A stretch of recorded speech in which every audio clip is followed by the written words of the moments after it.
Hello everyone, let's start our today's discussion. So the first mock exam developed by me and Sir Subhan Mirchawala for your September 2025 exam attempt is now available. आज की इस class में हम इस mock exam को discuss करेंगे जिसको हमने डेवलप किया है as our educational guess a prediction based on the pre seen information जो एसीसी ने इशू किया है। हम इस series of mock exam discussion में तीन मॉक एग्जाम्स डेवलप करेंगे।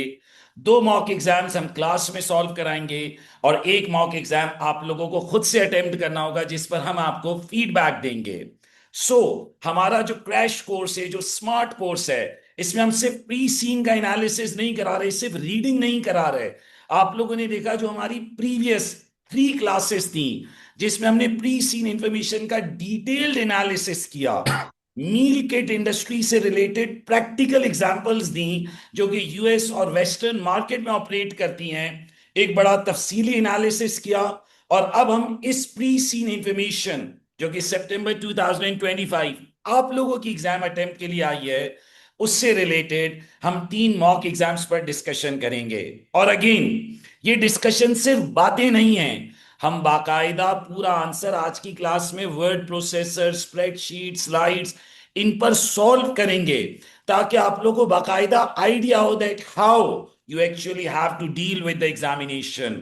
तो हमारा क्रैश कोर्स कोई नॉर्मल क्रैश कोर्स नहीं है, इट्स एन आउटस्टैंडिंग कोर्स जिसमें हम अपने खुद आपको educational guess based, prediction based ये मॉक क्वेश्चंस डिस्कस कर रहे हैं कि भाई हो सकता है एग्जामिनेशन में ऑटोमेशन से रिलेटेड रिक्वायरमेंट आ जाए, इंटीग्रेटेड रिपोर्ट की रिक्वायरमेंट आ जाए, मीडिया रिपोर्ट आ जाए। ये खुद हमने डेवलप किया है आप लोगों के लिए।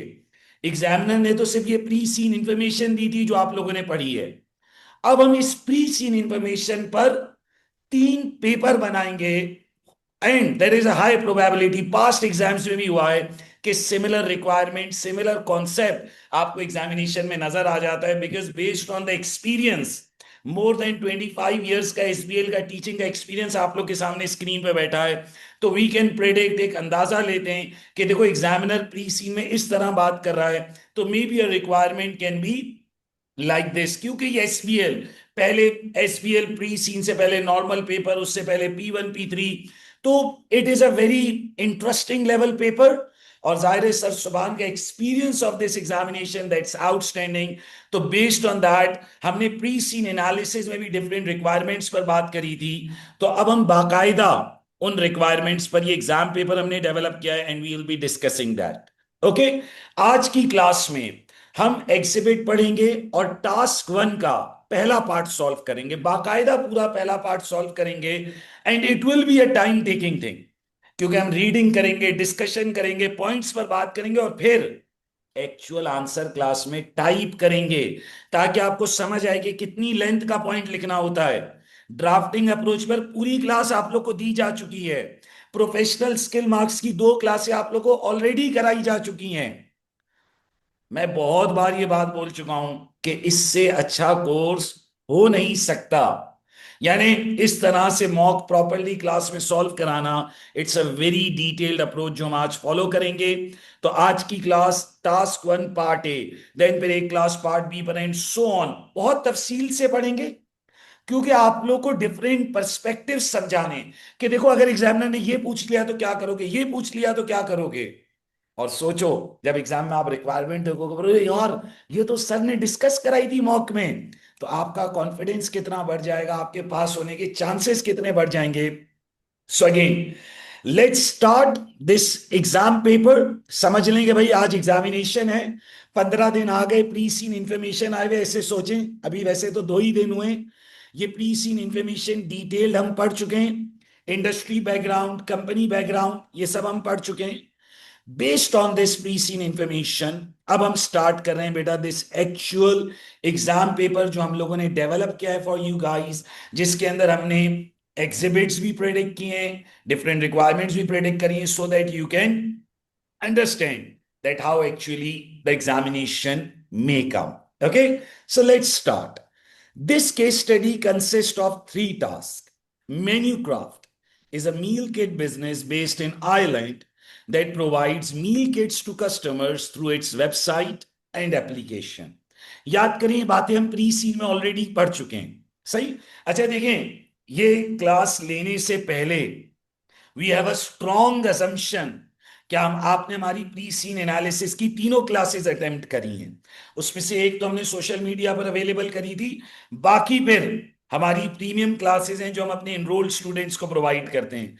सिमिलरली स्मॉक की first class is for everyone, but जो बाकी सब है, 3 मॉक्स चेकिंग, जाहिर है that is our premium package, जो जाहिर है हम अपने बच्चों पर एडिशनली एफर्ट करते हैं so that they can get the good result. Now menu अगर craft. if you are outsider and if you are interested, so we have a special smart crash course, तो आप भी इसको ज्वाइन कर सकते हैं। यानी it's not only for our existing student but for upcoming student as well. Now, Menucraft is seeking advice on number of issues from Hillford Consultants. You work for Hillford Consultants as a business consultant and you have been assigned to Menucraft. बेटा ये question का introduction है। आप लोग को मैंने crash course में 2 complete past papers discuss कराए, so you know that how exactly the examination come. Examiner आपको इस तरह इंट्रोडक्शन देता है सबसे पहले। It is currently September 20X5. The following exhibits available on the left hand side of the screen जो हम पढ़ेंगे provides information relevant to the case study. Exhibit number 1, proposal for greater automation in meal kit production. Proposal document from Chief Operating Officer. अब obviously इसकी detail में जाएंगे once we read the exhibit. Integrated reporting, email from CFO highlighting need of integrated reporting for Menucraft company. Exhibit 3 is extract of a media report. Exhibit 4 is a suspected data breach in recipe customization platform. Report from Chief Information Officer. तो बेटा ये सारी चीजें बिल्कुल exam में भी इसी तरह एग्जिबिट्स आते हैं। ये एक्चुअल एग्जाम चल रहा है आप लोग का, by the way we are discussing a mock exam. बस ये एक्चुअल एग्जाम इसी से की तरफ से नहीं आया है, आपके ट्रेन ट्यूटर्स ने आपके लिए बनाए। It is of the same difficulty level, just like your actual examination. Pre-scene information, which you already use to familiarize yourself with Menucraft and the industry in which it operates, is also available on the left-hand side of the screen. याद करें बेटा, pre seen is available in the examination, लेकिन मैं हमेशा कहता हूं कि इतनी बार प्री सीन को पढ़ के जाना है कि एग्जाम में दोबारा ना पढ़ना पड़े। The information should be used to answer each task within your chosen response options. Word processor, spreadsheet, and slides. Sir क्या आप ये हमें सॉल्व करवाएंगे इस पे? बेटा यही तो हमारा डिफरेंस है दूसरे टीचर से। बातें या डिस्कशन नहीं, बाकायदा क्लास में सॉल्व करना। सही है। आइए भाई, let's start with exhibit number 1, that's proposal for greater automation in meal kit production process.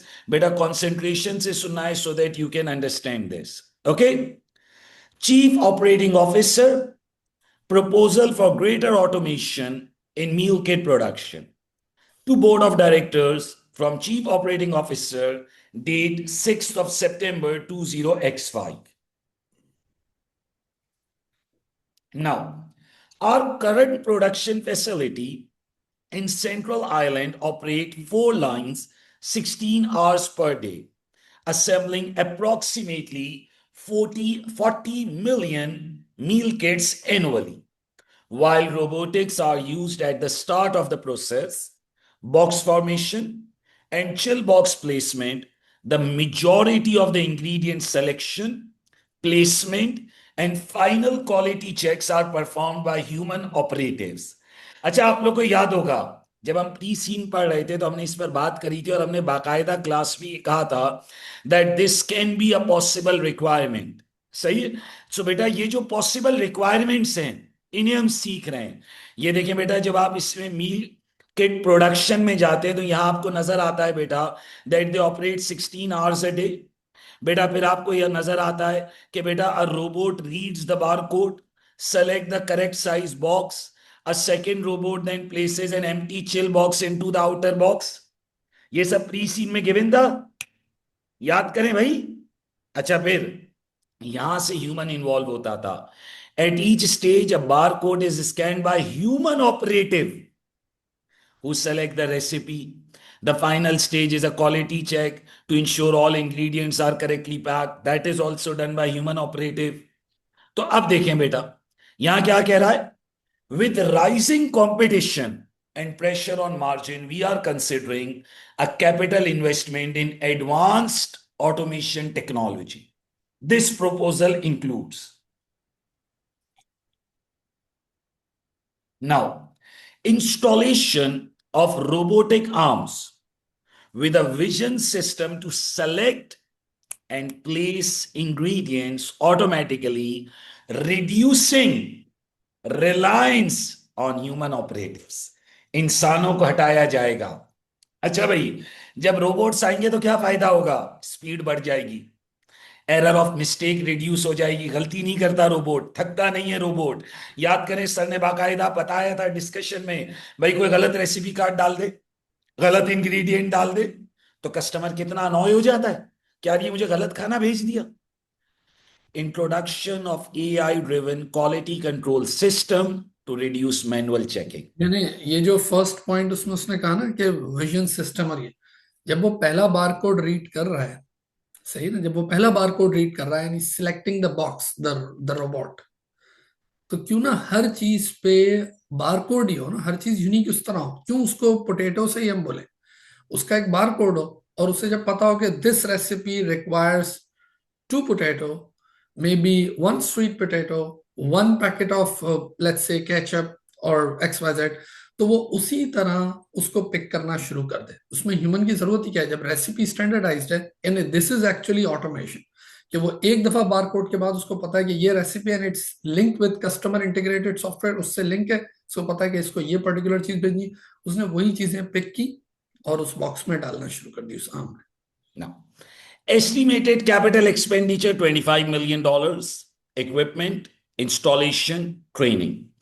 Expected efficiency gain, labor cost saving of $6 million annually, production capacity uplift of 20%, and reduced errors और contamination rate, के items गलत एक साथ रख दिए, एक item से दूसरा आइटम खराब हो जाए, गलती हो जाए, प्रोडक्शन कैपेसिटी भी बढ़ जाएगी, लेबर कॉस्ट भी सेव होगी. जस्ट थिंक अबाउट इट बेटा, $6 million अगर साल का बच रहा है, तो $25 million की इन्वेस्टमेंट करीब 4 साल में पे बैक हो जाएगा. एक एग्जांपल, एक प्रैक्टिकल एग्जांपल इसी पे याद आ गई, इसी पे बिल्कुल प्रैक्टिकल. और ये आज से मेरा ख्याल है आई थिंक 3-4 years बैक, सही है ना.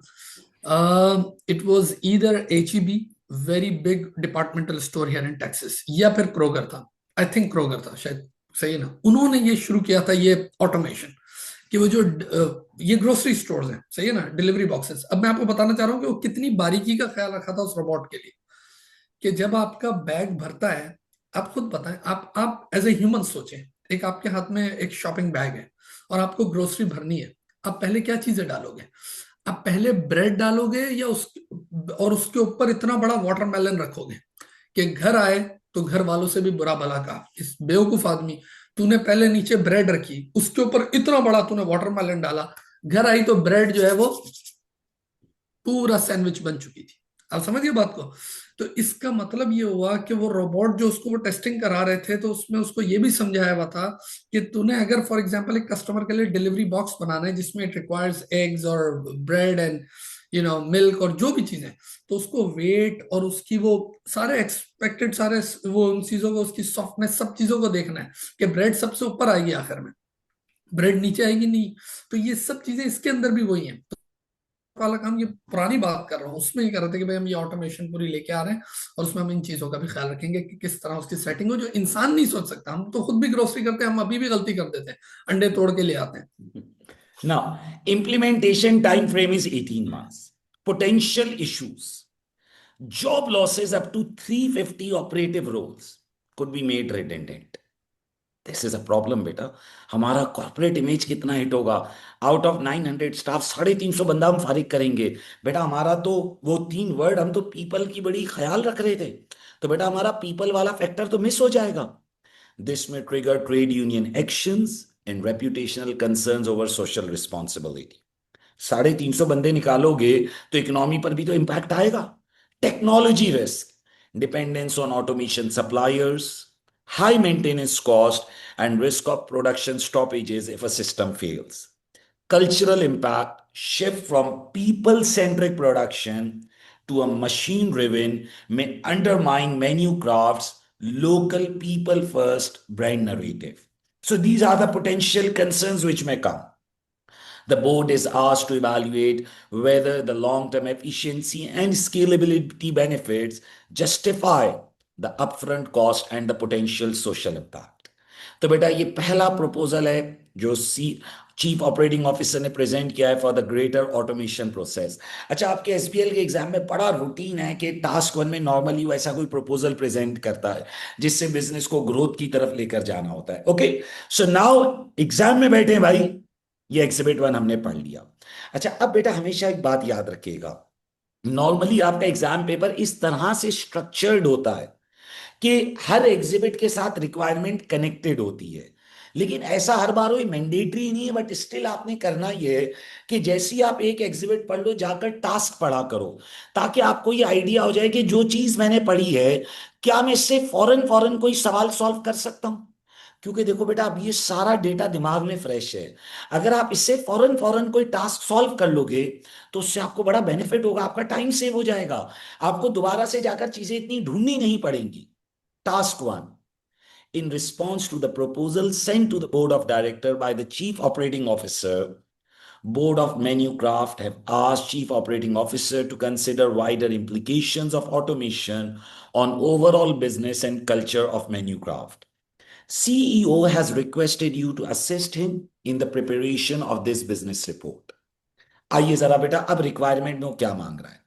Prepare a report for the CEO which he will present to the board, in which you evaluate the chief operating officer's proposal to increase automation in menu craft production process.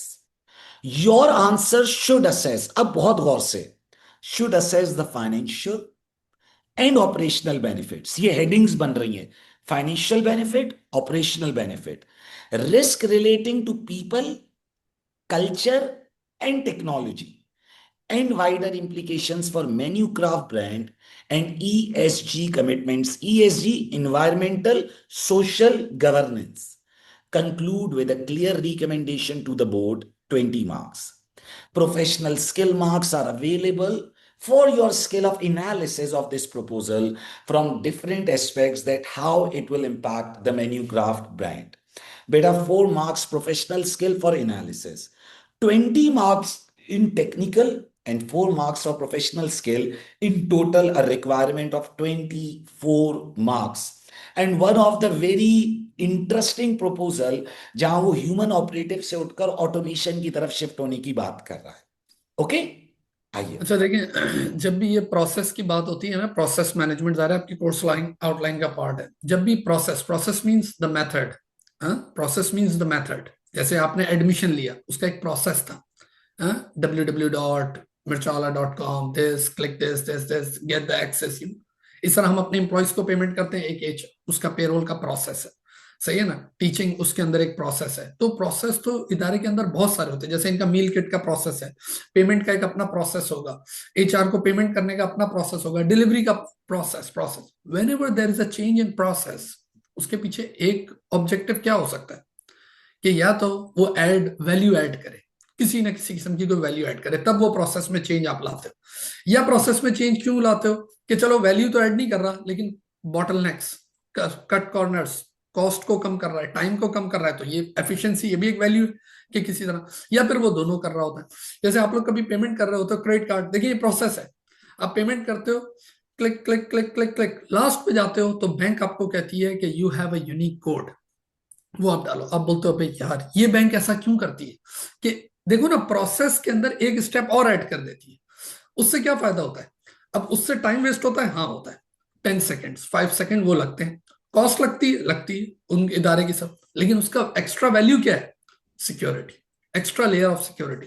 तो process में जब भी आप change ला रहे होगे तो दिमाग में रखना कि कभी कभार स्टेप बढ़ भी जाए तो बुरा नहीं है, if it's getting the CBA, cost benefit analysis. और अदरवाइज आपकी कोशिश होती है किस तरह एफिशिएंसी है या वैल्यू ऐड हो। तो ये प्रोसेस की जहां भी बात होगी तो उसके अंदर दिमाग में यही होगा कि we are talking about something, a change, a good positive change, ठीक है। अच्छा, अब देखो बेटा, इसी टास्क वन का पार्ट बी क्या है? That is about presentation slides. यहां हम रिपोर्ट बना रहे हैं। Part B is obviously a different, related to different exhibit. बस एक आइडिया दे रहा हूं कि हम सिर्फ वर्ड प्रोसेसर पर सॉल्व नहीं कराएंगे, या हम किसी वर्ड के डॉक्यूमेंट पर काम नहीं कराएंगे। हम बाकायदा हर हर रिस्पॉन्स ऑप्शन यूज करेंगे wherever it is required. Okay, चले भाई, पार्ट ए पर बात शुरू कर रहे हैं बेटा। पार्ट ए पर बात शुरू कर रहे हैं। जाहिर है बेटा, जो रिपोर्ट बनती है वो वर्ड प्रोसेसर पर बनती है। तो इसके लिए बेटा हम ये वर्ड प्रोसेसर डॉक्यूमेंट ओपन कर लेते हैं। देखें, इट इज वेरी इंपॉर्टेंट कि आप अपने आप को फेमिलियर करके जाएं विद द एग्जाम प्लेटफॉर्म। सही। अच्छा, ऑब्वियसली एसीसी ने भी अपना खुद का प्रैक्टिस प्लेटफॉर्म दिया हुआ है जहां पास्ट पेपर सॉल्व करते हैं। सही। लेकिन बेटा, ये हमारे अपने जो मिर्चा वाला के मॉक्स हैं, ये हम मिर्चा वाला के प्लेटफॉर्म पर दे रहे हैं। It is a replica, a copy paste of the ECCS platform. ये इसलिए हमने बनाया हुआ है ताकि हमारा बच्चा कंप्लीटली ट्रेन होकर जाए। हम जो आपको मॉक सॉल्व करने के लिए देंगे, वो भी हम आपको अपने ही प्लेटफॉर्म पर देंगे, ताकि आप, and that platform reflects the ECCA one, ताकि आप लोगों को एक्चुअल आइडिया हो that how you have to use the examination. ये बहुत इंपॉर्टेंट है कि आप प्लेटफॉर्म से फेमिलियर होके जाओ। सही है। ऐसा ना हो एग्जाम में गए, पता चला भाई समझ रहे थे तो सीधा सीधा रोड है उस पर चलना है, वर्ड डॉक्यूमेंट खोल के टाइपिंग करनी है, आपको प्लेटफॉर्म के टूल्स ही यूज ना करने आने। तो हमने तो अपनी क्लासेस में बाकायदा एक क्लास रखी है, walk through of exam practice platform, जिसमें पूरा प्लेटफॉर्म भी समझाते हैं। बड़ा इंपॉर्टेंट है ये सारी चीजें। Okay, so now our client is Menu Craft company. ये हमारा क्लाइंट है बेटा। नाम क्वेश्चन के लिए, स्टार्ट के लिए दे देते हैं। Okay, we are making a report to CEO, chief executive officer. Okay sir, report बनाने का फॉर्मेट क्या होता है? बेटा याद करो, प्रोफेशनल स्किल मार्क्स, ये पूरा डॉक्यूमेंट क्लास में पढ़ाया गया है बेटा। क्योंकि आप जानते हैं बेटा, पढ़ाते तो हम बहुत नेक्स्ट लेवल तरीके से पढ़ाए। इसमें एक एक फॉर्मेट सिखाया है कि भाई लेटर, ईमेल, मेमो कैसे बनती है, ये रिपोर्ट कैसे बनती है भाई, ब्रीफिंग पेपर कैसे बनता है, प्रोजेक्ट इनिशिएशन डॉक्यूमेंट कैसे बनता है, प्रेस रिलीज कैसे बनती है। तो बेटा ये सारी चीजें आप लोगों को क्लास में सिखाई गई है। तो अब बेटा वही सब यहाँ अप्लाई करने लगे हैं बेटा। तो बेटा हमें बिजनेस रिपोर्ट बनानी है। We are making it to chief executive officer. अच्छा भाई, हम कौन है भाई? फ्रॉम, बेटा प्लीज अपना नाम मत लिख देना, स्टूडेंट मत लिख देना। We are external business consultant. Sir ये कहाँ लिखा हुआ था? आ जाए बेटा। बेटा आप मेन्यू क्राफ्ट के अंदर जॉब नहीं करते, याद करो बेटा। आप कहाँ जॉब करते हो बेटा? आप जॉब करते हो हिलफोर्ड कंसल्टेंट्स में। आप हिलफोर्ड कंसल्टेंट्स में जॉब करते हो। तो जब आप सीईओ को जवाब दे रहे हो, so you are the external business consultant बेटा, जो कि आप रिप्लाई कर रहे हो टू द सीईओ। डन हो गया बेटा? अच्छा बेटा, डेट लिख दें भाई। सर डेट क्या है? सर एग्जाम की तारीख लिख दें? नहीं भाई नहीं। बेटा ये देखो, जो इसने प्रपोजल भेजा होगा ना, इसमें डेट लिखी हुई होगी बेटा। सही। वरना बेटा क्वेश्चन के स्टार्ट में, इंट्रोडक्शन में भी कितनी बार डेट गिवन होती है, वहां भी जाकर रेफर कर सकते हो। September 20x5 मंथ लिख दिए। सही। सो डेट इज 6 September 20x5 बेटा, जब हम सीईओ साहब को जवाब दे रहे हैं बेटा। अच्छा भाई, सही। देखो बेटा, ये सारी चीजें आपने पढ़ी नहीं है बेटा, याद करो बेटा। बेटा एक एक तरह, बेटा ये रिपोर्ट का फॉर्मेट, कैसे रिपोर्ट लिखी जाती है, उसमें इंट्रो देना है, मेन बॉडी बनानी है, फिर कंक्लूजन या रिकमेंडेशन देनी है। सही। आ जाए बेटा। बेटा अब हमारा सब्जेक्ट क्या है बेटा?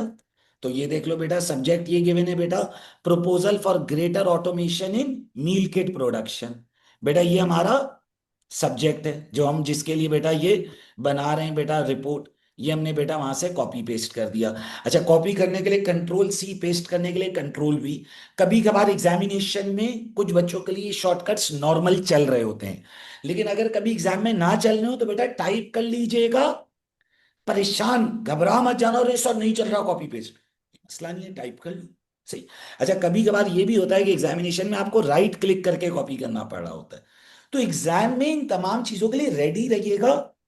छोटे छोटे ग्लिचेस हो सकते हैं। सही। अब उस वक्त परेशान हो जाओगे, स्ट्रेस लोगे, तो that is the worst thing which can happen to you. बेटा हम कर रहे हैं इंट्रोडक्शन, लिखते हैं बेटा रिपोर्ट का। आइए भाई। बेटा अब जब हम इंट्रोडक्शन लिख रहे हैं तो क्या लिखें भाई? This report is in relation to. अब बेटा यहां से जाकर बेटा ये जो टास्क का डेटा होता है ना, इसको पकड़ लिया करो।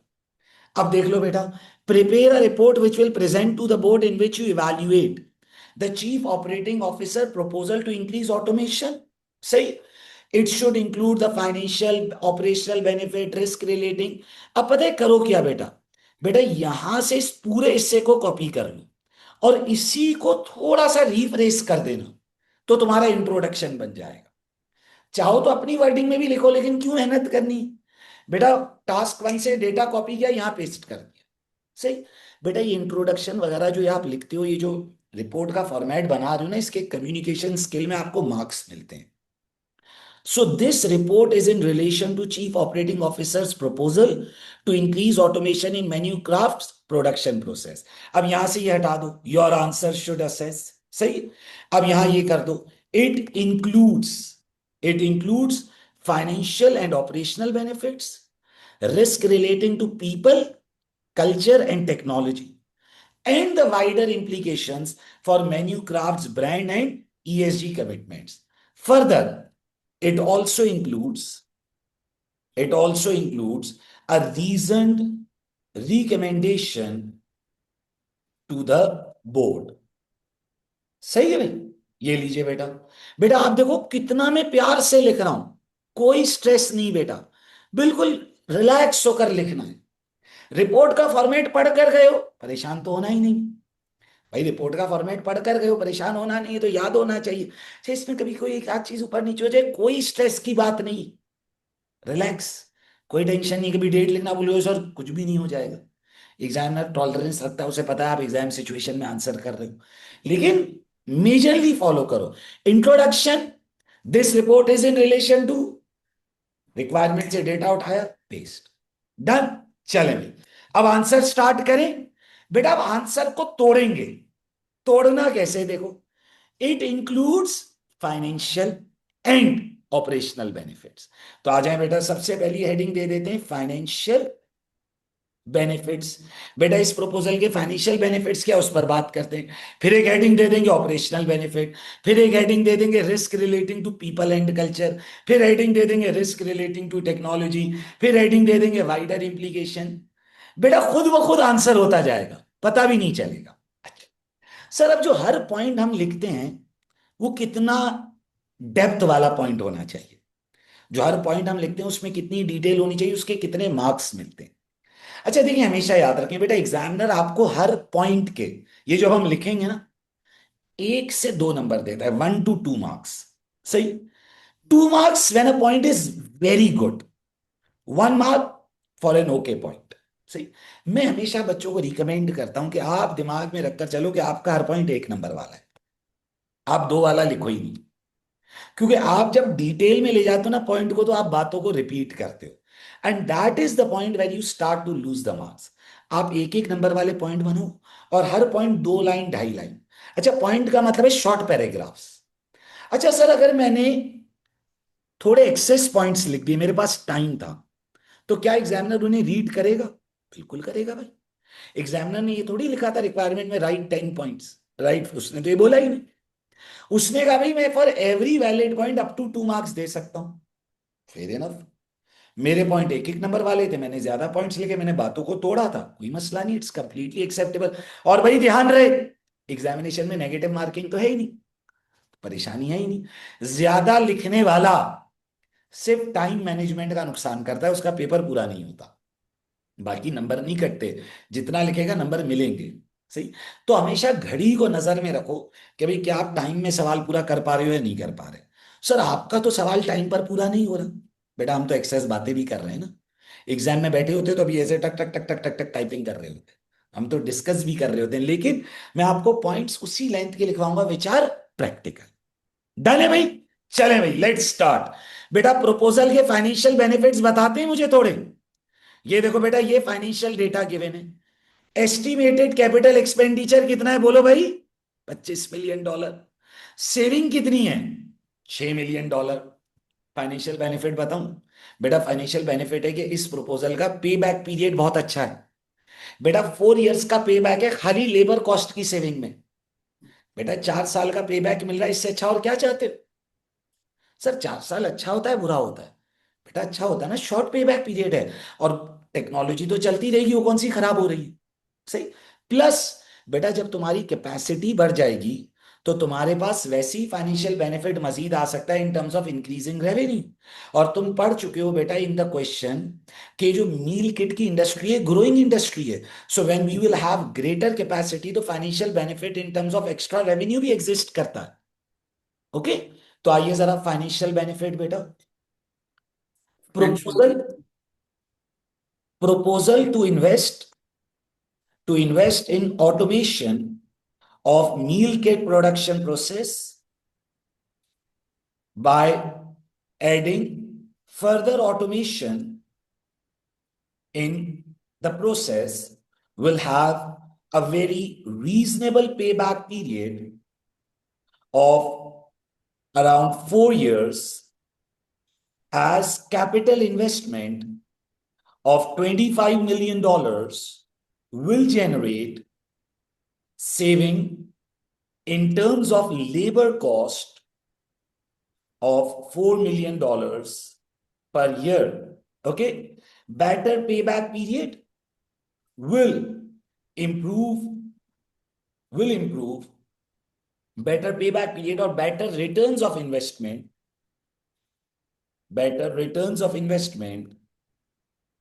will improve return on capital employed of मैन्यूक्राफ्ट। बेटा आप सोचो ना, बेटा कोई भी ऐसी इन्वेस्टमेंट जिससे रिटर्न अच्छा मिल रहा है तो आपका return on capital employed ROCE improve होगा, आपका शेयर होल्डर मोटिवेट होगा।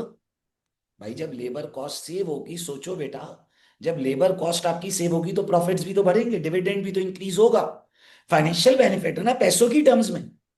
और सोचो further, it will increase capacity of MC. Manucraft is MC. बेटा क्वेश्चन के अंदर भी उसने इसका शॉर्ट फॉर्म यूज किया हुआ है, so you can use. Further it will increase, जो प्री सी में वो यूज करता रहा है मैन्यूक्राफ्ट को, further it will increase capacity of MC by 20%। It will create additional sales possibility for MC, and considering that market of meal kit businesses is growing, MC will have a greater financial benefit in longer term। बेटा cell बढ़ाने का मौका है। Overall industry जो उसने लिखा था 25 billion to I think 75। 75 billion, सही है ना? तो वो वाला भी आप एक परसेंटेज अगर देना चाहो, and then the change in process is linked with growth strategy, क्योंकि इधर ही ग्रोथ, तो आप वो वाली वो टर्म भी यूज कर सकते, maybe it link with our growth strategy. Okay, it will also improve our competitiveness against our competitors in Ireland, as it will reduce our cost। बेटा मार्केट ग्रो कर रही है, आप ज्यादा माल बेच सकते हो, और मोस्ट इंपॉर्टेंटली बेटा आप ज्यादा कॉम्पिटिटिव हो जाओगे मार्केट में। सर आप पॉइंट लिख कैसे रहे हो? कोई अप्रोच होगी ना। बेटा कोई अप्रोच नहीं है, एक नंबर का पॉइंट है, जो पॉइंट है लिख दो बस। और प्लीज उसको च्युइंगम की तरह लंबा मत करो, खींचो मत, बात को चेंज करो, स्विच स्विच स्विच। जितना स्विच करोगे उतना स्कोर तेजी से बढ़ेगा। एक नंबर हो गया, 4 साल का पे बैक है, बहुत अच्छा पे बैक है, रोज बढ़ जाएगा, हो गया एक नंबर। अब इसको खींचते रहोगे तो एक में से 2 नहीं मिल जाएंगे, एक में से 4 नहीं मिल जाएंगे। हम तो पॉइंट लिखिए, एक नंबर के दिमाग से रहना, 20 नंबर है, 20 पॉइंट लिख देंगे, रिलैक्स, इजी इजी पॉइंट्स।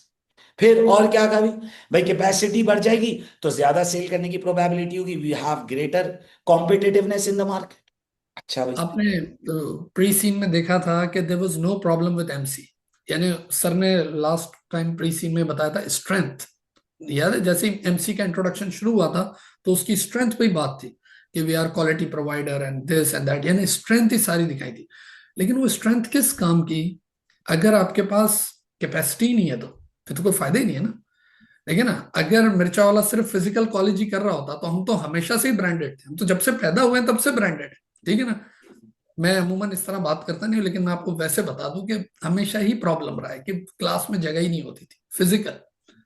अब आप बताएं क्या फायदा होता, हमेशा उसी क्लास के अंदर ही फंसे रहते ना अगर ऑनलाइन ना आते, और अगर वो ये ई कॉमर्स वेबसाइट ना बनती, और अगर ग्लोबली हिट ना करते, अभी क्या है, अभी इस कोर्स को 1,000, 2,000, 100,000, 1 मिलियन, 2 मिलियन, जितने लोगों ने देखना है देख सकते हैं, जितने लोगों को बेचना है बेच सकते हैं। आप देख रहे हैं ना, तो क्या फायदा होता उस ब्रांड नेम का अगर उसने एक डब्बे से बाहर ही नहीं निकलना। एमसी के साथ भी यही था। You see all the strength of MC in pre seen, लेकिन वो स्ट्रेंथ हमारे किसी काम की नहीं है if we are not selling it. तो इसने ये एक बहुत बड़ा बेनिफिट दिया कि आपको सेल करके and using all your strength whatever. So बेटा आप देखिए इंट्रोडक्शन, अब ये इंट्रोडक्शन हम अपनी तरफ से नहीं लाए, हमने यहीं से उठाया है ना भाई। फाइनेंशियल बेनिफिट पर बात हो गई, आगे बढ़ो ऑपरेशनल बेनिफिट। अच्छा भाई देखो पेपर सीधी ही है, कहीं जाकर बाद में कहीं पॉइंट एंटर करना होगा ना तो एंटर का बटन दबाओगे, नीचे करोगे, ऐड कर दोगे। हाथ से लिखने वाला थोड़ी, रिलैक्स, आगे बढ़ते जाओ, पॉइंट्स को घुमाते जाओ। The meter should go on, आगे बढ़ना है। आइए भाई ऑपरेशनल बेनिफिट। बेटा ऑपरेशनली क्या बेनिफिट होगा? ऑपरेशनल बेनिफिट क्या होगा सोचो। बेटा ऑपरेशनल बेनिफिट ये होगा, अब आ जाओ जरा यहां जाकर देखो बेटा। बेटा आपको नजर आ रहा है बेटा, वो 16 आवर्स पर डे ऑलरेडी काम कर रहे हैं, 16 आवर्स पर डे ऑलरेडी काम कर रहे हैं। और हफ्ते में कितने दिन काम कर रहे थे याद है सवाल में? 7 दिन। बेटा अब 8वां दिन है नहीं हफ्ते में, वरना वो भी कर लेते। तो you are at a bottleneck, आप ह्यूमन ऑपरेटिव की वजह से फंसे हुए हो। बेटा when you will have automation तो आपका वो बॉटल नेक हट जाएगा। ओके बेटा, you will have uplift of 20%। खाली आप सोचो बेटा, you are producing 40 million kits annually, 20% इसका ले लो बेटा, तो you are talking about additional 8 million kits annually. आपकी कैपेसिटी कितनी बढ़ जाती है, और फिर सबसे बड़ी बात, reduced error, reduced contamination rate. तो ऑपरेशंस में जो टाइम वेस्ट होता था बेटा वो भी रिड्यूस हो जाएगा। ओके बेटा ऑटोमेशन, ग्रेटर ऑटोमेशन, ऑटोमेशन तो है कुछ हद तक, लेकिन अब greater automation, greater automation will reduce bottleneck from MC's business, MC production business, production activity, as now it will not be restricted due to labor hours, due to labor hours and limited working days. Okay, MC labor is already working 16 hours a day, 7 days a week, 7 days a week. Okay, in order to increase production further, automation is the good option, or is the only way out, is the only way out to remove the bottleneck relating to human operatives. Okay, additional capacity of 20% represents 8 million additional meal kits a year. बेटा operational benefit, अभी देखो risk पे बात नहीं हो रही है भाई। अगर किसी ने यहां रिस्क लिखा तो रिस्क में आ जाएगा पेपर। पहले बोला है फाइनेंशियल एंड ऑपरेशनल बेनिफिट, फिर रिस्क आ गए, अभी बेनिफिट्स पर बात हो रही है। सो ग्रेटर ऑटोमेशन हो गई, ग्रेटर ऑटोमेशन से आपका बॉटल नेक हटा। और तो देखिए ये जो कैपेसिटी बढ़ी है, जो सर ने बात की किस तरह, आपने आजकल देखा रेस्टोरेंट्स में, या ना देखिए मॉक है ना, तो मैं सजेशन कुछ और भी सोच सकता हूँ कि यार ऐसा कुछ हो जाए, यही एमसी अगर एक और प्रोडक्ट में एंटर हो जाए, for example their own catch-ups, सही है ना, वो कैसे आएगी? इट रिक्वायर्स कैपेसिटी, उसको भी तो कैपेसिटी चाहिए ना, कोई और XYZ अपनी ब्रांडिंग में वो एंटर होना चाहिए, क्योंकि एग्जामिनर यूं भी खेल सकता है। ये जरूरी नहीं है कि यही मॉक एग्जामिनेशन में आएगा, एग्जामिनर तो कुछ भी खेल सकता है। हो सकता है बोले कि they are planning to have their own product in house, जो आउटसोर्सिंग करते हैं उसको इन हाउस करेंगे and it will save XYZ cost. तो ये भी तो हो सकता है। आजकल तो आप कितने रेस्टोरेंट्स में जाते हो फॉर सैंडविचेस एंड बर्गर्स, और ये वो बेसिक्स ही यार, नैंडोस, बेसिक्स है Nando's.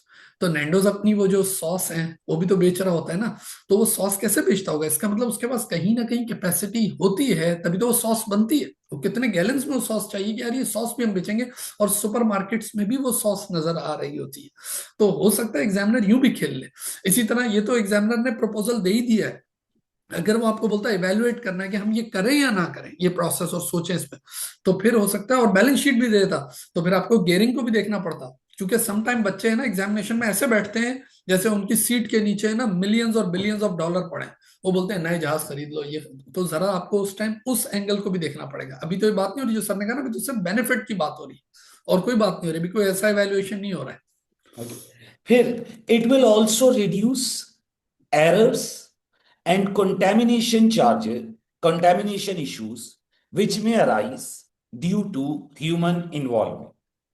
Okay, lesser errors will improve operations of MC as time in redoing activities or recalling meal kit boxes wrongly sent will reduce.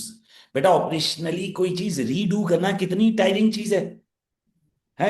आप समझो बेटा, ऑपरेशनल फैक्टर सोचो, मैं पूरा मॉक सॉल्व कर दूं और ऑपरेशनल इशू की वजह से उड़ जाए, कोई एरर हो जाए, तो इशू को दोबारा सॉल्व कराना कितनी कोफ्त आएगी, कितना मुश्किल होगा। तो बेटा यहां भी पूरी इतनी मेहनत से मील किट बॉक्स कस्टमर के घर तक चला गया, सामने से आई कॉल, बोला लेके जाओ इसे, गलत भेज दिया, तो बेटा कितना ऑपरेशनल टाइम वेस्ट होता है। So that is also an operational benefit. So बेटा फाइनेंशियल बेनिफिट, ऑपरेशनल बेनिफिट। अब आओ risk relating to people culture technology. आ जाओ भाई, हेडिंग देते हैं रिस्क रिलेटिंग टू पीपल। बेटा लोगों से रिलेटेड क्या रिस्क आएगा? बेटा आंसर को तोड़ते जाओ, कितना मजा आ रहा है करने में, हर हेड में थोड़े थोड़े पॉइंट डालते जा रहे हैं। अच्छा भाई, ऐसा कोई मैंडेटरी नहीं है, दो दो ही डालने हैं, आपको कोई ज्यादा मिले आप डाल सकते हो, क्योंकि आप लोग को पता है SBL वो वाहिद एग्जाम है इसी का जिसके एग्जामिनर आंसर में एग्जामिनर लिखता है, बाकायदा 2 पैराग्राफ लिख के देता है, that no answer can be an ideal answer, every point is acceptable. Okay, now risk relating to people, याद करें बेटा, बेटा जॉब लॉसेस हो रहे थे, ये देखो बेटा 350 operative roles could be made redundant. बेटा जब 350 बंदा फारिग होगा तो बेटा आपके एम्प्लॉइज पर बुरा इंपैक्ट आएगा। ओके बेटा, आर एम्प्लॉइज विल सफर, हमारा कॉर्पोरेट इमेज इंपैक्ट हो जाएगा। बेटा आप सोचो जब 900 में से 350 बंदा एक झटके में उड़ेगा, तो जो बेचारे बच गए हैं, जो बच गए, उनका तो दिल ऐसे धक धक धक धक धक धक हिल रहा होगा हर बार कि कहीं हमारी जॉब ही ना चली जाए, उनका मोराल कितना गिर जाएगा, वो कितना। अब अच्छा आप देखो, 1 मिनट, हाँ भाई, अब बेनिफिट नहीं लिख रहे हैं, हाँ भाई, अब रिस्क शुरू हो गए, अब गंदी बातें शुरू हो गई, अच्छी बातें हो गई, अब रिस्क पर बात शुरू हो रही है। सही, तो बेटा आपका एक तो कॉर्पोरेट इमेज, एम्प्लॉय मार्केट में इकोनॉमिकली इशू आएगा, दूसरा बेटा आपके जो एम्प्लॉयज हैं उनका मोराल एकदम गिरेगा। फिर बेटा 18 महीने की इंप्लीमेंटेशन करनी है, सोचो उन एम्प्लॉयज के साथ बैठ के जिनको पता है यही टेक्नोलॉजी उनकी नौकरियां खाएगी, तो बेटा वो एम्प्लॉयज कितना रेजिस्ट करेंगे, ट्रेड यूनियन स्ट्राइक्स करेगी, इसने खुद यहां लिखा ना ट्रेड यूनियन एक्शंस। सही है भाई, आइए जरा, तो बेटा आपने क्या कहा, risk relating to people, loss of jobs of 350 employees due to this automation will impact corporate image. Corporate image क्या होता है बेटा, इंप्लॉय मार्केट में जो आपका इमेज होता है, will impact corporate image of MC। Okay, employees will feel insecure while joining MC as it will be making around 33% of its employees redundant due to one technology adoption। बेटा आप देखो ना, आप 900 में से 350 बंदा उड़ा रहे हो, बड़ी परसेंटेज उड़ा रहे हो बेटा, निकाल लो परसेंटेज कैलकुलेटर पर, 350 डिवाइड बाय 900, इट्स ऑलमोस्ट 38%। 38% बंदा उड़ा रहे हो बेटा, तो बेटा जब 38% बंदा उड़ाओगे तो एकदम कॉर्पोरेट इमेज कितना खराब हो जाएगा, नए लोग आते हुए घबराएंगे। फर्दर जो मोरल, एग्जिस्टिंग एम्प्लॉयज हैं, एग्जिस्टिंग एम्प्लॉयज का भी तो आप यूं सोचे ना, वो स्टेटस को वाली बात आ जाएगी कि people always want their position back. तो वो समटाइम है ना कि अपनी वो टेक्नोलॉजी को भी, यानी आप ये वाली टर्म यूज कर सकते हो, एक तो स्टेटस को वाली, और दूसरा आप एक टर्म यूज कर सकते हो गो स्लो, कि जो सर ने शायद अभी बातों में पहले ही बोल दिया कि वो जो है ना वो लर्निंग वगैरह और ये अडॉप्शन में बिल्कुल बहानेबाजियां करना शुरू कर देंगे, गो स्लो वाले। तो हो सकता है, ऊपर हम बात कर रहे थे ग्रोथ की कि ये बेनिफिट होगा, यूं है, पे बैक है, सब है ऑपरेशनल, पता चला कि आपके एग्जिस्टिंग स्टाफ भी छोड़ के जाने लगा। Wherever they find a good job, वो बोलेंगे चलो गुड बाय टाटा। तो क्या होगा, आप एक चीज को बचाने गए तो दूसरा वो हैवी ट्रेड ऑफ इधर आ गया, ठीक है ना। तो गो स्लो वाली टर्म भी आप यूज कर सकते हो एम्प्लॉयज में, स्टेटस को वाली भी यूज कर सकते हैं, they always want their position back, specially the union and all. So एक तो बेटा नए लोग आने से घबराएंगे, दूसरा morale and motivation of existing employees will also fall as they will also feel insecure, okay, even though their jobs are not lost due to this automation. Okay, this may impact quality of overall MC products sent to customers. बेटा एक बात याद रखना, demotivated employees problem तो create कर देंगे ना, risk relating to people, ये लोग तंग करेंगे। Okay, trade unions trade union may take action against MC. Okay, it can include strikes or legal actions against this large level redundancies done by MC. In order to deal with it, MC may have to incur heavy redundancy costs and counseling expenses in relation to it. बेटा आप एक बात याद रखना, ये पाकिस्तान और India नहीं, ऐसी बुलाया बोला चलो कल से मत आना, वो यहां से निकलेगा सीधा कोर्ट चला जाएगा है, या किसी 350 बंदे निकाल दिए, किसी ने खुदकुशी कर ली, बात मीडिया पे आ गई, जॉब चली गई ना, कितनी बेइज्जती हो जाएगी, और आप ये बोलोगे हाँ हमने अपनी कॉस्ट कम करने के लिए ये किया। तो बेटा ये हमेशा एक इशू है, आपको काउंसलिंग्स कंसल्टेशंस करनी पड़ती है, तो बाय लॉ रिक्वायरमेंट है कि भाई इतनी बड़ी रिडेंड, और इवन इतनी बड़ी रिडेंडेंसी के वक्त आपको रेगुलेटर और जो डिपार्टमेंट होता है लेबर का, गवर्नमेंट का, उसको भी ऑन बोर्ड करना पड़ता है। ओके, तो ट्रेड यूनियन एक्शन लेगी। Okay, implementation process of 18 months of this automation process may also be hindered by employees, as they may consider this as their enemy because it will be impacting their jobs. Okay, it may include go slow policies or resistance in relation to this change.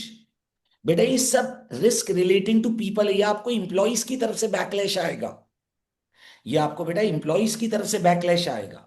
तो देखो बेटा हम क्या कर रहे हैं, कोई limit नहीं, जहां 2 लिखने 4 लिखने, जहां जितने पॉइंट आए लिखो, बाद में जाकर दिमाग में, बाद में जाकर एंटर करके लिख दो, कोई स्ट्रेस नहीं है, रिलैक्स होकर लिखना है।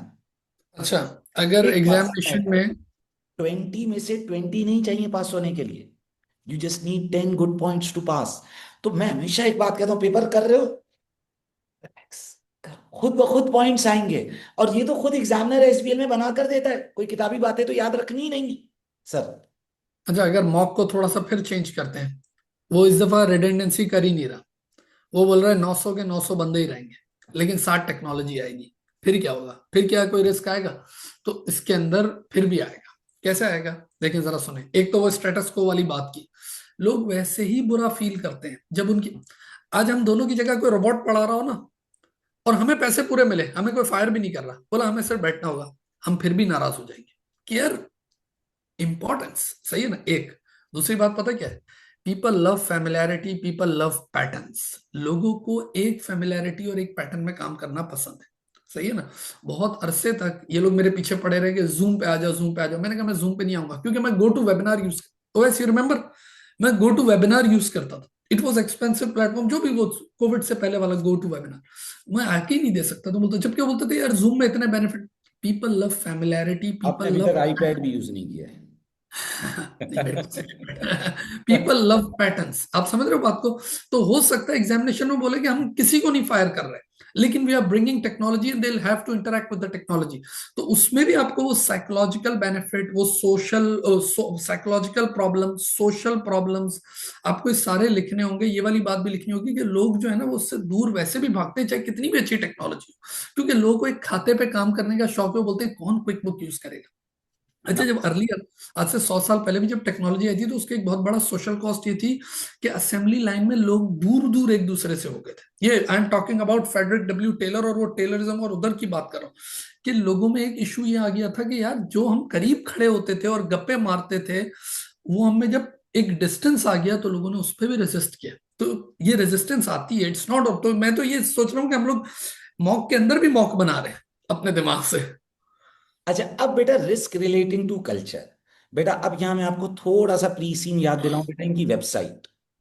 We are committed to promoting healthy and convenient food, supplying island food, ये सब चीजें हो गई थी। अब आ जाओ बेटा, promoting sustainability for long-term benefit of all stakeholders through our ESG focus on planet, people and governance। बेटा इन्होंने अपने पीपल पर हमेशा खास ध्यान दिया। अच्छा फिर याद करो बेटा इस कंपनी का इंट्रोडक्शन। ये आ जाओ बेटा, देखो ये क्या थी ये कंपनी बेटा। बेटा ये कॉन्फिडेंट थी with the local knowledge of island food. ये कौन थे बेटा? ये खुद दो एक्सपीरियंस लोकल शेफ थे, है भी। बेटा लोकली सोर्स्ड इंग्रेडिएंट्स। बेटा लोकल लोगों को हमेशा इन्होंने प्रमोट किया है बेटा। हमेशा इनका फोकस रहा है to support the local area. अब ये अचानक बेटा जो कल्चर चेंज कर रहे हैं, जो यहाँ इसने लिख के भी दिया बेटा, shift from people centric production to machine driven में undermine the Manucrafts local people first brand narrative.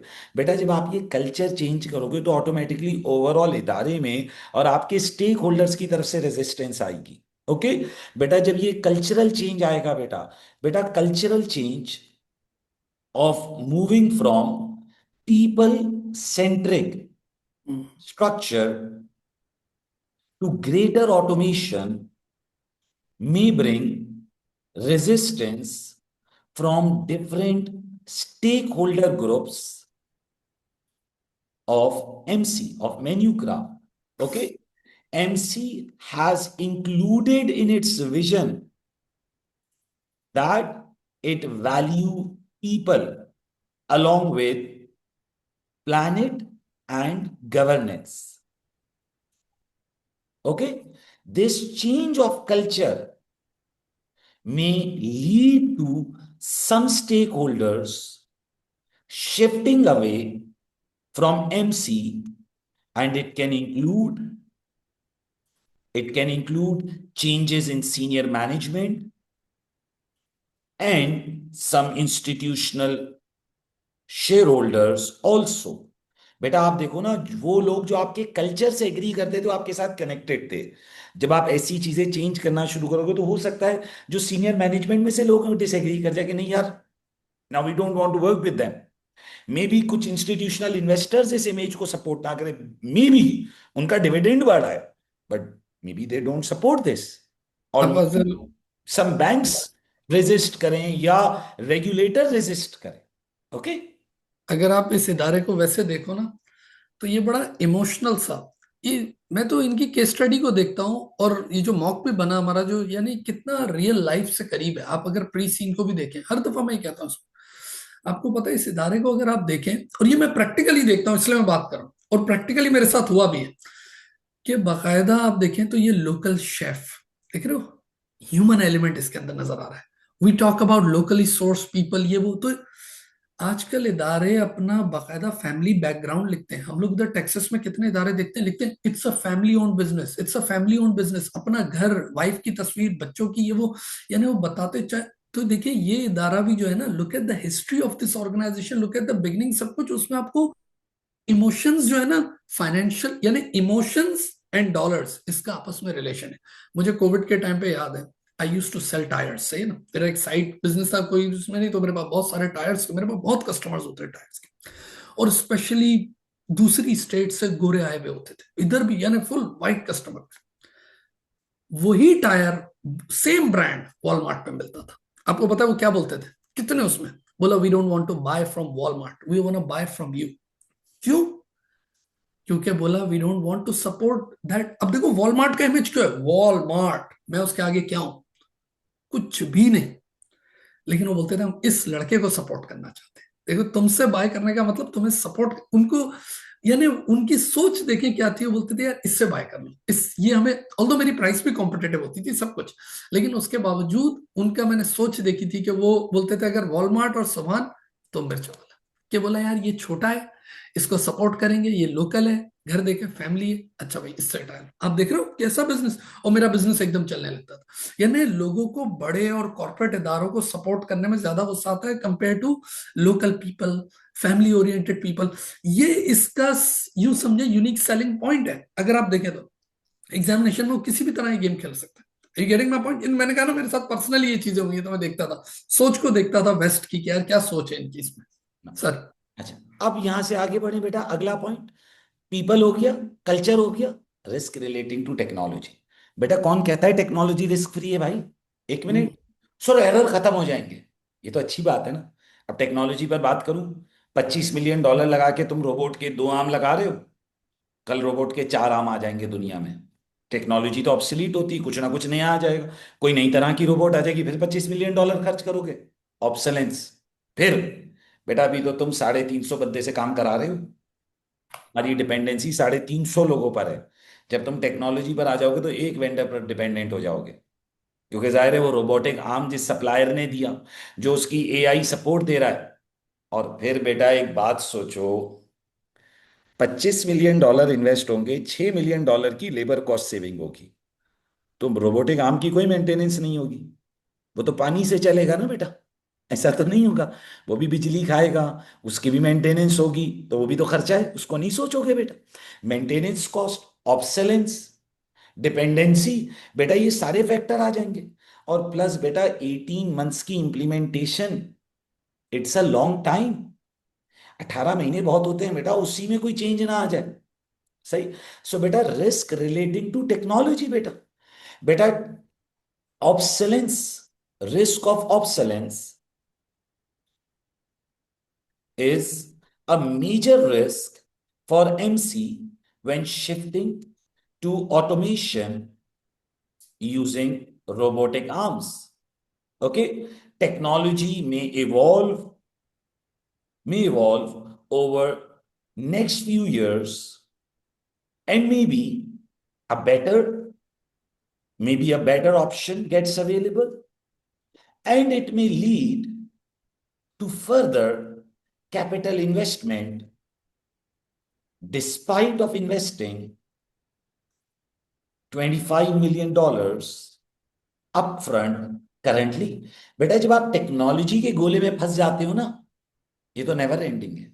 सोचो बेटा, अपना बेसिक वाला मोबाइल कितना अच्छा होता था, वही अच्छा था। अभी आईफोन नया से नया आता जाता है, ये ऑप्शन ये ऑप्शन ये ऑप्शन, हर बार पैसे खींच लेगा आपसे।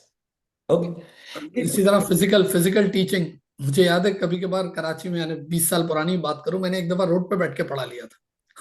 एक तो मुझे याद है, 20 साल से नहीं, 20 साल से ही पुरानी बात हो गई है, मैंने रोड पे बैठ के पढ़ा लिया था क्योंकि इलेक्ट्रिसिटी ब्रेकडाउन हुआ। मैंने कहा क्या करें, मुझे पढ़ाना तो है और मैं डिफेंस से, मैंने स्टूडेंट्स को बोला यार रोड पे बैठो, डिफेंस उस टाइम खाली होता था, वो बैठ गए, मैंने खड़े होकर लेक्चर दे दिया। मैंने एक दफा ईद पे, मुझे याद है, व्हेन आई वाज, वो तो, हाँ मेरा ख्याल है वो भी 20 साल से पुरानी बात होगी।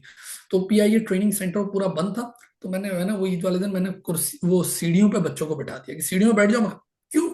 अब आप बताएं, इधर एलएमएस बैठता है या कोई चीज, फॉरेन मैसेजेस आना, अबे हम भी अनकंट्रोलेबल हो जाता है हमारे लिए भी, अबे क्या करें। तो वो कह रहे हैं सर टेक्नोलॉजी के गोले में फंस गए, अब कुछ नहीं, फिजिकल टीचिंग होती थी, खड़े होके यार ऐसी की तैसी लेक्चर दे दिया।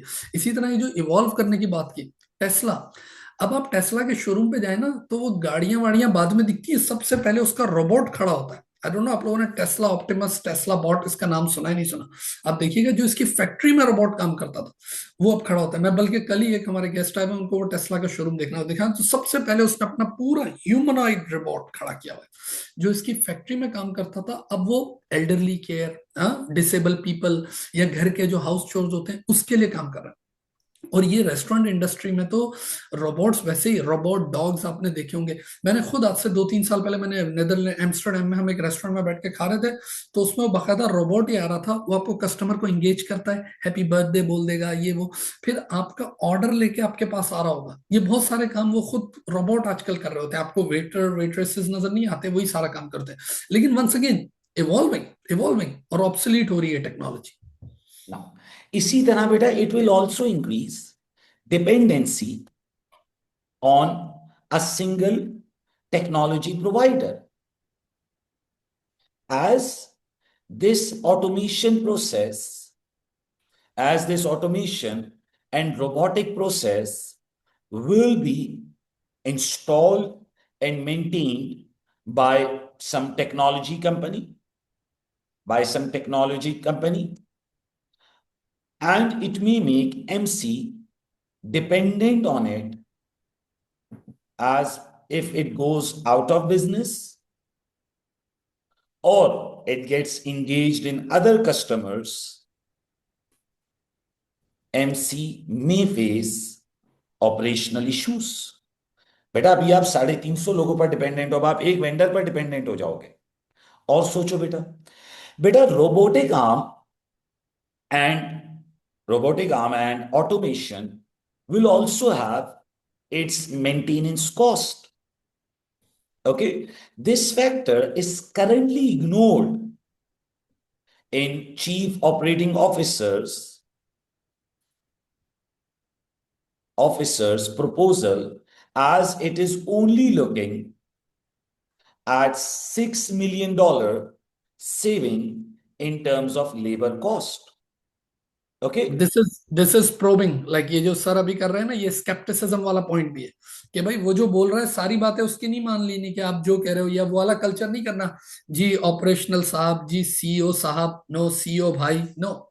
यानी प्रोबिंग क्वेश्चन, स्केप्टिसिज्म कि यार ये भी तो हो सकता था, तुमने तो यही बात की, what about this? So this is like professionally is asking that probing question. इसी तरह बेटा इम्प्लीमेंटेशन टाइम, ये जो इसने यहां लिखा 18 महीने जो इम्प्लीमेंटेशन में लगेंगे बेटा, ये भी एक बड़ा प्रॉब्लम है। बेटा इसमें टेक्नोलॉजी किस तरह डिप्लॉय होगी? क्या ये वन गो में डिप्लॉय होगी? क्या ये फेज बाय फेज डिप्लॉय होगी? इसकी टेस्टिंग किस तरह होगी? Okay, technological risk in relation to implementation also needs to be considered, that it will take 18 months in implementation, whether it will be phase by phase implementation, like some things getting live, or it will only be usable after 18 months. There may be hurdles and bottlenecks during this process. ऐसा ना हो बोले जाओ भी factory खाली करके चले हम ये रोबोटिक आर्म लगा रहे हैं, तो बेटा 18 महीने तक कहां बैठ के प्रोडक्शन करेंगे? तो बेटा देखो, अगर मैं इस क्वेश्चन को देखूं ना, तो मुझे तो मजेदार क्वेश्चन लग रहा है। और मेरी तो अप्रोच आप जानते हो, पढ़ाना ही आसान करके, मुश्किल तो करना ही नहीं है ना बेटा, पेपर ही आसान है। हम तो ये बोलते ही नहीं एसबीआई मुश्किल पेपर है, ये कुछ भी नहीं भाई, आसान पेपर है, रिलैक्स। आप पढ़ किन से रहे हो ये तो देखो, इतना बड़ा एक्सपीरियंस बैठा है फिर भी मुश्किल लगे तो बेवकूफी है फिर तो देखो बेटा, पॉइंट्स गिनो। फाइनेंशियल बेनिफिट 2 मार्क्स, ये एग्जामिनर ने कोई मैंडेटरी नहीं किया, हमें बस एक एक करके पॉइंट लिखते जाने, कोई स्ट्रेस नहीं है। बस ये कोशिश करना कि हर हेड पर एटलीस्ट एक पॉइंट डाल दो ताकि तुम्हारा आंसर कंप्लीट लगे। फिर 2 पॉइंट यहां आ गए, 4। रिस्क रिलेटिंग टू पीपल में 4 पॉइंट दे दिया, 8। रिस्क रिलेटिंग टू कल्चर में 1 पॉइंट दे दिया, 9। टेक्नोलॉजी में 4 पॉइंट दे दिए बेटा, 13 मार्क्स हो चुके। अब सिर्फ कितने नंबर बचे बेटा? 7 नंबर बचे। आ जाओ, देखो इधर दे इंट्रो पे आ जाओ बेटा, बिल्कुल भी नहीं टाइम वेस्ट करना है। ये देखो, wider implication for the menu craft brand, wider implication पर बात करो, और फिर ईएसजी कमिटमेंट्स पर बात करो, और फिर इसके बाद बेटा आखिर में क्या आ जाएगी बेटा? Reason recommendation. चले भी आ जाए बेटा, menu craft wider implication for MC brand, एक हेडिंग ये हो गई। और क्या है बेटा? ESG commitments, impact on ESG commitments, और फिर आखिर में क्या करना है बेटा? रीजंड कंक्लूजन या रिकमेंडेशन। डन हो गया भाई? आइए जरा बेटा स्टार्ट कर देते हैं बेटा। बेटा इसे डेवलप कर लेते हैं, वेरी इजी बेटा, गौर से देखिएगा। आए भाई नाउ, अच्छा बेटा अब बात कर रहे हैं wider implication for the MC brand. बेटा अब इस पूरे प्रोपोजल को देखो, इसका ओवरऑल ब्रांड पर क्या इंपैक्ट आएगा? एक बात तो ये नजर आती है कि भाई आप बंदे निकालोगे तो भाई वाइडर इंप्लीकेशन ये कि जो आपका एक सोशल वाला पर्सपेक्टिव है वो खराब होगा, थोड़े लोग नाराज होंगे। लेकिन बेटा अब आप एक बात थोड़ा लॉजिकली सोचो, हम नहीं करते अडॉप्ट टेक्नोलॉजी, हम छोड़ देते हैं, क्या कॉम्पिटिटर भी छोड़ देंगे? कॉम्पिटिटर तुम्हारा कौन है, तुम्हें याद है? फ्रेशी, याद है एडवांस इंफॉर्मेशन, और वो तुम्हारे मुल्क का ब्रांड नहीं, वो पड़ोसी मुल्क का ब्रांड है। ना करो तुम एडॉप्ट टेक्नोलॉजी, वो कॉम्पिटिटर जो दूसरे मुल्क का है वो टेक्नोलॉजी को एडॉप्ट करेगा, वो ज्यादा सेल करेगा, और अल्टीमेटली वैसी वो तुम्हें गिरा देगा। सो बेटा टेक्नोलॉजी इज ऑलवेज गुड भाई, टेक्नोलॉजी से क्यों पीछे हटना है? सही। So wider implication for MC brand, बेटा लॉन्ग टर्म में यकीनी तौर पर technological growth is good. Okay, adoption of greater automation may have a short term bad impact on MC brand, as employees may resist and people may have negative opinion about making staff redundant. Okay, it will also conflict with value of MC, of people first, of keeping people of keeping people in consideration. See, in short term, it may impact brand adversely. However, in long term, it may have a positive impact when MC will be able to compete in a better manner with a foreign brand or foreign competitor freshie. याद करें बेटा, वो जो foreign competitor freshie है, if MC will not adopt technology and reduce its cost, then foreign competitor may take the market in any case by adopting technology, and it may lead to employee or job losses anyway। बेटा जब दूसरे मुल्क का competitor आपसे आगे निकल जाएगा, जब इदारा ही नहीं बचेगा, तो फिर कुछ भी नहीं बचा ना बेटा। और टेक्नोलॉजी को तो एडॉप्ट करना है यार, टेक्नोलॉजी को कैसे छोड़ सकते हैं? ओके, तो wider implication long term brand image, yes we should go for it, हमें जाना चाहिए इसके लिए। Okay, impact on ESG commitment, ESG environment, social governance. जी भाई, हर अल्फाबेट पर एक एक कमेंट कर दो, चलो जल्दी से। ई, इन्वायरमेंट। सर ऑटोमेशन का इन्वायरमेंट से क्या ताल्लुक है, बताऊं? बेटा ये देखो इधर, error, contamination rate, wastage reduce होगी। जब वेस्टेज रिड्यूस होगी तो इन्वायरमेंट के लिए पॉजिटिव है ना, वेस्टेज, वेस्टेज का रिडक्शन इन्वायरमेंट के लिए पॉजिटिव है।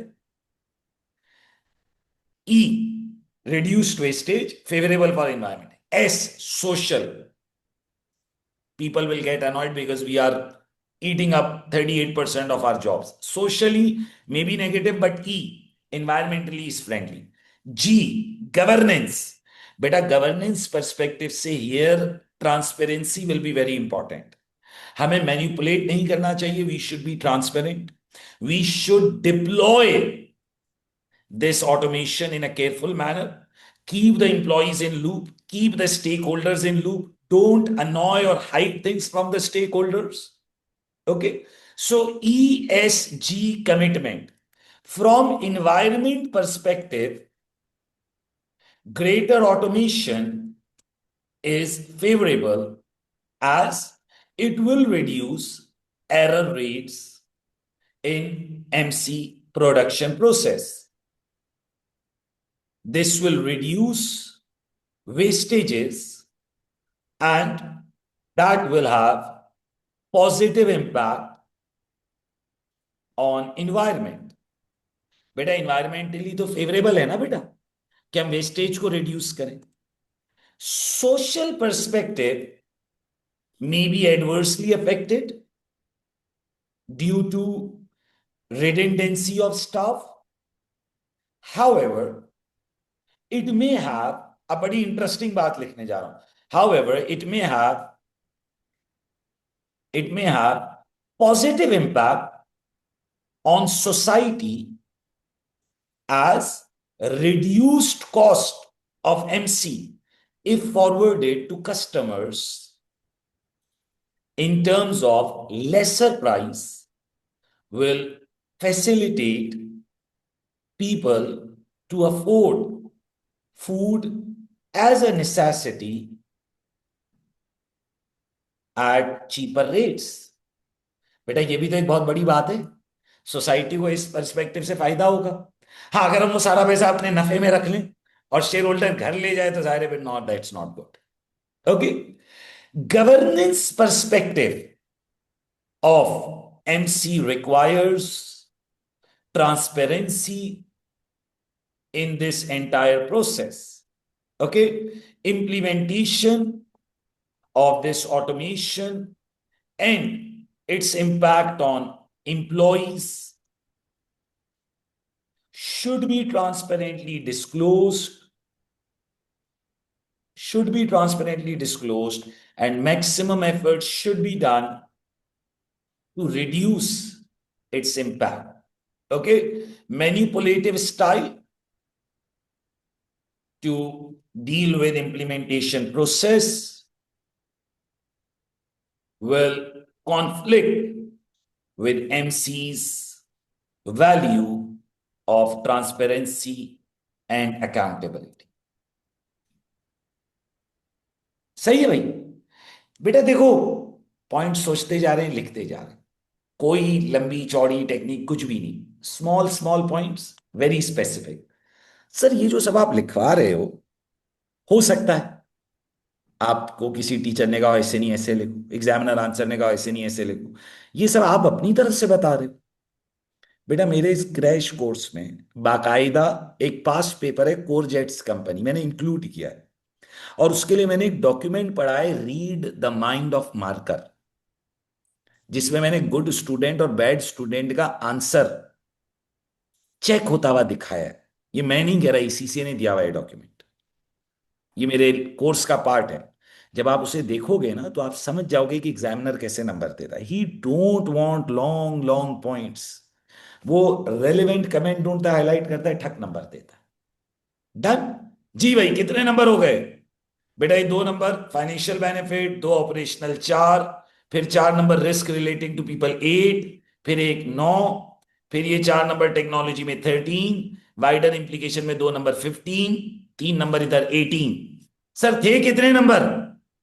20 मार्क्स से मेरा ख्याल है टेक्निकल, और 4 तो प्रोफेशनल स्किल।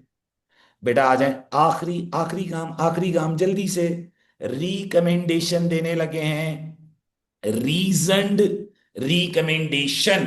जी भाई, क्या मशवरा है, करें नहीं करें? बेटा technology is always good, we should go for the technology. और एक बात आप ना करो, आप अपने इंप्लॉइज के प्रेशर में आ जाओ, ना करो आज। क्या आपके कॉम्पिटिटर छोड़ देंगे? वो तो करेंगे ना बेटा, वो तो करेंगे। So if you don't go for it, competitors will go for it, they will reduce the cost, you will lose the competitiveness. We should go for it, but not at the current data provided by chief operating officer. We have to think about the operational cost. We have to think that how we will accommodate our employees. बेटा जो 350 बंदा निकाल रहे हो, see if we can accommodate them in other roles. Give them proper counseling, proper guidance, deal with them properly so that the impact on social factor can be reduced in maximum possible manner. Okay? आप ultimately देखो ना, आप किस चीज के लिए काम कर रहे हो? You are working for the planet. Of planet की सबसे इंपॉर्टेंट चीज फूड, इस वक्त का सबसे बड़ा मेजर इशू है फूड, ठीक है ना? तो आप you talking about the greater benefit, तो आप अपने एग्जाम में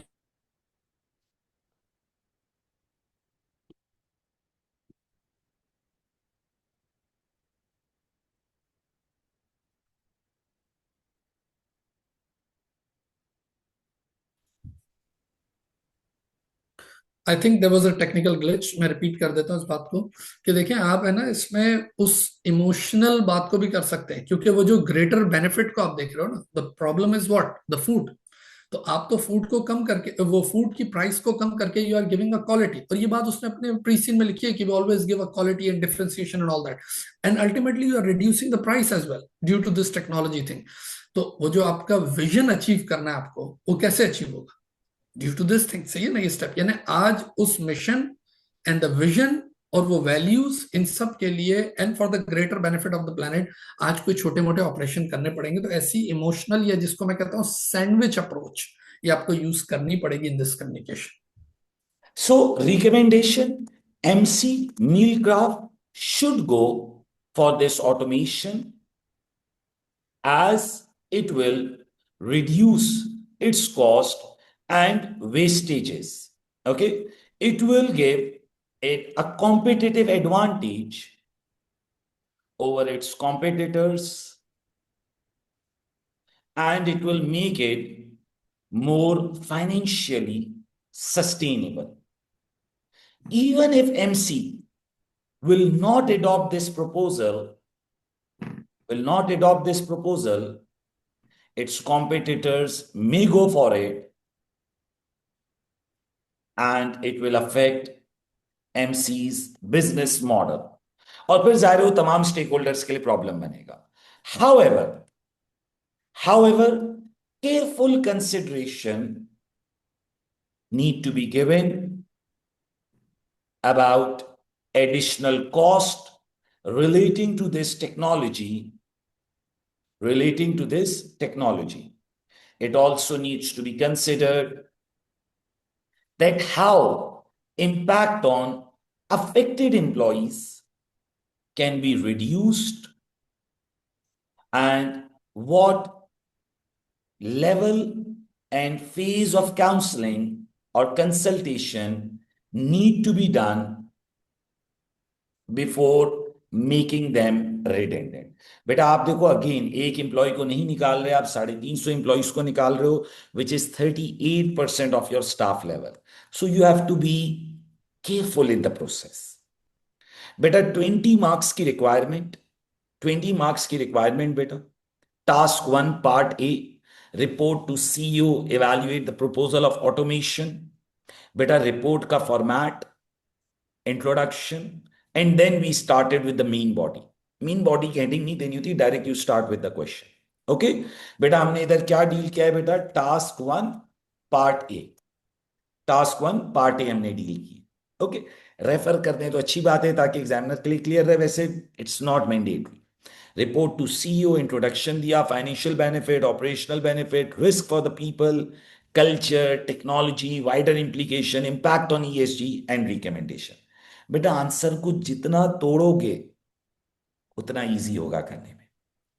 सर मॉक एग्जाम हमारा बनाया हुआ for your actual examination pre see, maybe, I am not saying must, please don't restrict your thought process. हम 3 मॉक्स बनाएंगे, हम डिफरेंट पॉसिबिलिटीज पर बात करेंगे, मे बी एग्जाम में कोई नई पॉसिबिलिटी आ जाए भाई, बट ये आपके थॉट प्रोसेस को इंगेज करेगा. How you have to pick up the points, how you have to use this pre see, and that is the most important thing. अभी तो भाई इसका सिर्फ टास्क 1 का पार्ट हुआ है, समझो 24 नंबर हुए. अगली क्लास इसका पार्ट बी, फिर टास्क 2, फिर टास्क 3 एंड सो ऑन. एक बहुत डिटेल्ड डिस्कशन, बहुत डिटेल्ड. मैं लफ्ज गारंटी नहीं यूज करता जाहिर है प्रोफेशनल क्वालिफिकेशन में, but this crash course will increase your chances to pass the exam by great extent. Okay, what we want from you is to share honest feedback to us and to others also, which is obviously a great feedback. हम अपनी तरफ से maximum effort दे रहे हैं so that people can join this course and gain benefit of it. In the next class, we will be moving towards this exhibit 2 और फिर जाहिर है बेटा उससे related हमारी ये task 1 का part भी engage होगा and so on we will be moving forward. Okay, in any form अगर आप लोग को कोई भी form की guidance चाहिए हो तो you can contact me. अच्छा अब नंबर कहाँ लिख दें, या स्लाइड्स में जाके लिख देता हूँ. So this is my number. You can contact me for any guidance, or you can visit our website also for any sort of guidance. Okay. Inshallah, in the next class, we will be moving forward with this mock exam. Okay. Thank you, everyone. Thank you.